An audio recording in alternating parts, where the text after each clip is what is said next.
Hello students, now I will explain you the science of class 8, lesson 8, page number 103. Students test yourself first है, पहले हम question answer समझते हैं. Fill in the blanks. तो first में होगा cells are the building blocks of the body. Second है a group of similar cells with a similar function form a tissue.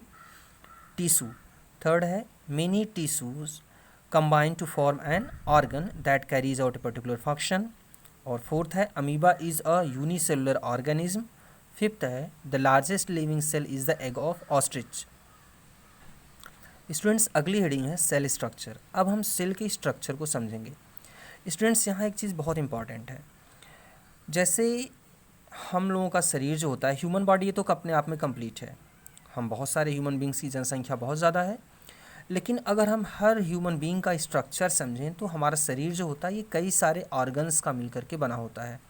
बाहर से भी हमारे बहुत सारे ऑर्गन दिखते हैं और हमारे शरीर के अंदर भी बहुत सारे ऑर्गन्स होते हैं और हर ऑर्गन का एक निश्चित काम होता है. ऐसे ही सेल जो होती है वह बहुत सारे ऑर्गेनेल्स की बनी होती है. स्टूडेंट्स ऑर्गेनेल्स बोलते हैं. ये ऑर्गेनेल्स सेल के अंदर एक फ्लूइड में पड़े रहते हैं, एक लिक्विड स्ट्रक्चर में पड़े रहते हैं. तो सेल के अंदर जो लिक्विड होता है उसे हम बोलते हैं साइटोप्लाज्म. जैसे स्टूडेंट्स एक बैलून के अंदर अगर आप पानी भर दीजिए और उसके अंदर बहुत सारी चीज़ें डाल दीजिए जो सॉलिड के हों और दिखती रहें, तो बैलून हो जाता है हमारा सेल.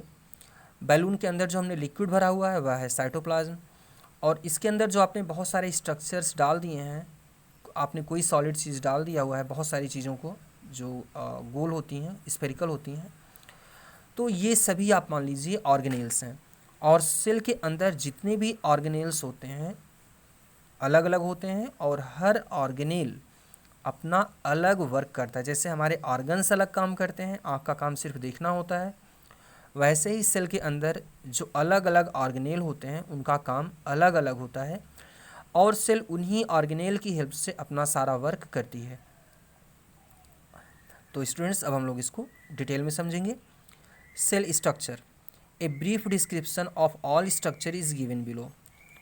सेल का जो स्ट्रक्चर होता है वह नीचे दिया गया है. इसमें फर्स्ट है cell membrane. The thin outer layer of the cell is called the cell membrane और द प्लाज्मा मेम्ब्रेन. जो सेल के बाहर एक बहुत पतली झिल्ली होती है जो उसकी कवरिंग बनाती है, इसे हम कहते हैं प्लाज्मा मेम्ब्रेन या सेल मेम्ब्रेन. ये ऊपर की सबसे पतली कवरिंग है. जैसे बैलून की जो वॉल होती है वही सेल मेम्ब्रेन है. आप लोगों को समझ में आ रहा होगा students. It separate the cell and its contents from the surrounding. यह सेल को बाहर की सराउंडिंग से अलग करती है. It protect the inner cell contents. यह सेल के अंदर के सेल ऑर्गेनेल्स की सुरक्षा भी करती है. It is selectively permeable and allow water, minerals and other necessary substances to pass through it. यह सेलेक्टिव परमिएबल होती है. इससे होकर के कुछ ही चीज़ें अंदर जा सकती हैं, सभी चीज़ें अंदर नहीं जा सकती हैं. क्या क्या चीज़ें अंदर जा सकती हैं? जैसे वाटर, मिनरल और कुछ दूसरी चीज़ें जो हमारे लिए ज़रूरी होती हैं. It controls what passes in and out of the cell. इस तरीके से सेल के अंदर क्या आएगा और सेल से बाहर क्या जाएगा उस चीज़ को भी यह कंट्रोल करती है. In an animal cell it is the outermost layer. किसी एनिमल सेल में, किसी एनिमल सेल के अंदर यह सबसे बाहर की कवरिंग होती है. Whereas in plant cell, जबकि प्लांट सेल में it is protected by the cell wall.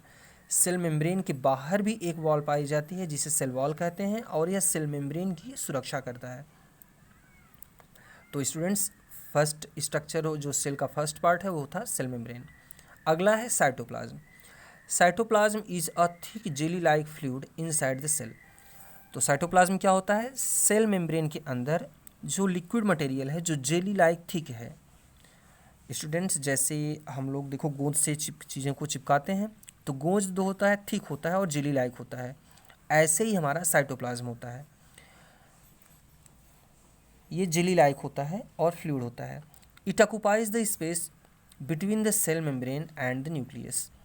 यह न्यूक्लियस और सेल मेम्ब्रेन के सभी हिस्से में पूरा भरा रहता है. All the life functions takes place in the cytoplasm. Cell के अंदर जितने भी लाइफ फंक्शंस होते हैं वह सब साइटोप्लाज्म में होते हैं. There are many small cytoplasmic bodies in cytoplasm. Cytoplasm के अंदर छोटी छोटी साइटोप्लाज्मिक बॉडीज़ भी होती हैं, छोटे छोटे ऑर्गेनेल्स भी होते हैं। These are called cell organelles. इन्हीं बॉडीज़ को, जो छोटी छोटी बॉडीज़ साइटोप्लाज्म में होती हैं, इन्हें हम सेल ऑर्गेनेल्स कहते हैं। स्टूडेंट्स ध्यान रखना, हम लोग अपने डिफरेंट बॉडी पार्ट्स को ऑर्गन कहते हैं, लेकिन यहाँ पर वर्ड आया है ऑर्गेनेल। तो अगर सेल के बाहर मतलब कोई ऑर्गन है जो हमारे शरीर के अंदर है तो उसे हम कहते हैं बॉडी ऑर्गन, जबकि सेल के अंदर जो ऑर्गेनेल्स हैं, जो बॉडीज़ हैं, उनको हम बोलते हैं cell organelles. All organelles in cytoplasm play an active role in the functioning of the cell. और जितने भी सेल ऑर्गेनेल्स हैं साइटोप्लाज्म के अंदर, ये बहुत ही एक्टिव रोल प्ले करते हैं और सेल का सारा फंक्शन चलता रहता है। सेल का अगला पार्ट है students nucleus. Nucleus is the most important part of the cell. यह सेल का सबसे महत्वपूर्ण भाग होता है। इट इज़ यूजुअली स्फेरिकल और ओवल इन शेप। यह गोलाकार या अंडाकार होता है शेप में। It controls all the vital functions of the cell. और यह सेल के सभी कार्यों को कंट्रोल करता है।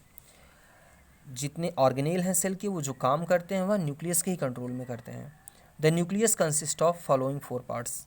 और न्यूक्लियस भी 4 पार्ट्स का बना होता है। स्टूडेंट्स अब हम लोग पेज नंबर 104 पढ़ रहे हैं।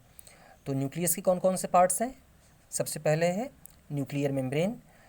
It surrounds the nucleus. एक मेम्ब्रेन जो न्यूक्लियस को कवर करती है उसे हम न्यूक्लियर मेम्ब्रेन कहते हैं। It controls and allow the passage of certain materials in and out the nucleus. Nuclear membrane पदार्थों को न्यूक्लियस के अंदर जाने पर और बाहर आने पर नियंत्रण करती है। अगला है nucleoplasm. A dense fluid in the nucleus is called nucleoplasm. Nucleus के अंदर जो जेली लाइक फ्लूइड है इसको हम बोलते हैं न्यूक्लियोप्लाज्म। अगला है nucleolus. It is spherical body present inside the nucleus. Nucleus के अंदर ये एक डेंस स्फेरिकल बॉडी होती है। It contains ribo nucleic acid, RNA। इसी के अंदर RNA पाया जाता है। और अगला पार्ट है क्रोमोसोम्स। ये क्या होते हैं? Chromosomes are thread like structure composed of nucleoprotein DNA, deoxyribonucleic acid. Chromosomes ये न्यूक्लियस के अंदर धागे जैसी दिखने वाली संरचनाएं होती हैं और यह न्यूक्लियोप्रोटीन DNA की बनी होती हैं। DNA का फुल फॉर्म है deoxyribonucleic acid. The hereditary unit of chromosomes are the genes. ये जो DNA है, DNA ये क्रोमोसोम बनाता है और क्रोमोसोम के ऊपर जो जीन्स होते हैं यही लक्षणों को एक पीढ़ी से दूसरी पीढ़ी में ले जाते हैं। या हम ये कहें कि क्रोमोसोम के ऊपर जो यूनिट होती हैं जो लक्षणों को एक पीढ़ी से दूसरी पीढ़ी में ले जाती हैं, उन्हें ही हम जीन्स कहते हैं। They are responsible for the transmission of characters from the parents to the offsprings. तो ये जो जीन्स होती हैं यही लक्षणों को माता पिता से उनके बच्चों तक ले जाती हैं। It is on account of these genes that a child resemble its parents. ये जीन ही हैं, ऐसे स्ट्रक्चर्स हैं जिनके कारण जो बच्चा होता है वह अपने माता पिता से मिलता है। स्टूडेंट इसका मतलब होगा कि हर, जैसे गेहूँ है तो गेहूँ से गेहूँ ही होगा। उसका रीज़न ये है कि गेहूँ के अंदर जो जीन है वो लक्षणों को एक पीढ़ी से दूसरी पीढ़ी में ले जाते हैं। तो कोई भी जीव अपने ही जैसे दूसरे संतानों को प्रोड्यूस करता है, उसका कारण ये होता है कि उसके अंदर जो जीन्स हैं सभी कैरेक्टर्स होते हैं। इन कैरेक्टर्स को जीन एक जनरेशन से अगली जनरेशन में ले जाता है। अगली हेडिंग है स्टूडेंट सेल ऑर्गेनेल्स। इसको हम लोग अगले दिन पढ़ेंगे। Thank you.